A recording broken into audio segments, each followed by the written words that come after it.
Bacon, burgers, and gravy. Throw those three things together and you have a pretty daggum good flavor combination.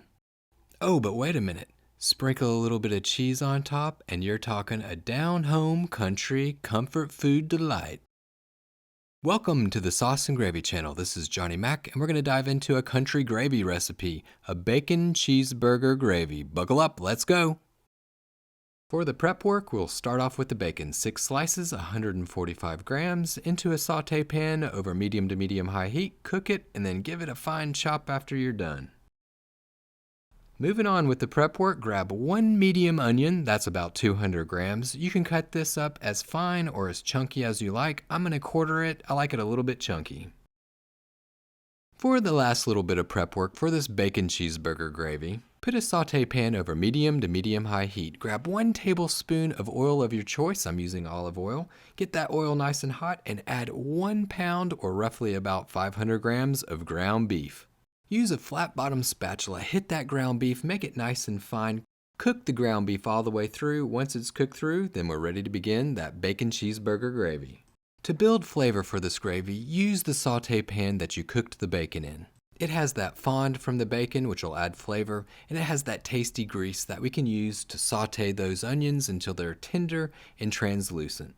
After the onions are done sauteing, start to move them to the side of the saute pan. Make a well in the center of the pan.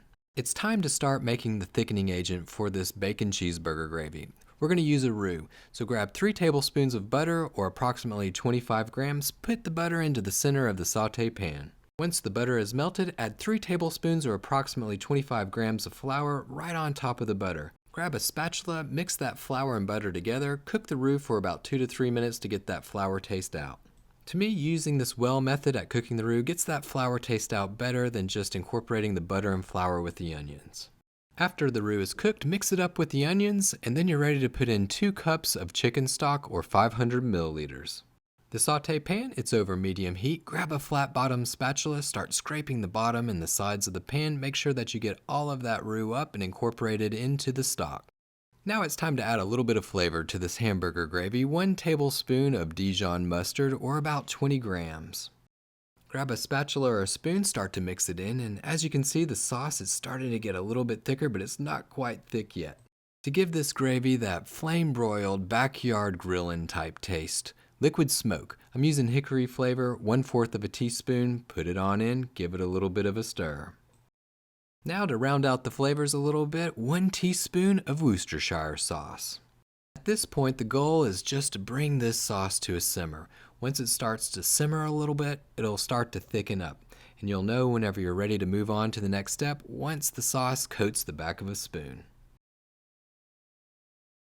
So here we go, the gravy, it's nice and thick. So now it's time to start adding that 1 pound or roughly about 500 grams of ground beef on in. Grab a spatula, give the hamburger a little bit of a mix, make sure that it's well combined with the gravy. Your burner, it should be over medium to medium low. If it starts simmering too much, you can always turn it down a little bit, but it should just be a light simmer if anything at all. Grab that bacon, pour it into the gravy, give it a little bit of a mix, and then start to heat it through. And bacon cheeseburger gravy, it goes great over buns, toast, noodles, rice, mashed potatoes. You could even eat it all by itself. After a minute or two and the hamburger and the bacon have been warmed back up, grab a little bit of pepper, a little bit of salt, and season it to your taste. And now it's time to add our very final ingredient for this bacon cheeseburger gravy. It's time to add the cheese, and you can add any type of cheese that you like.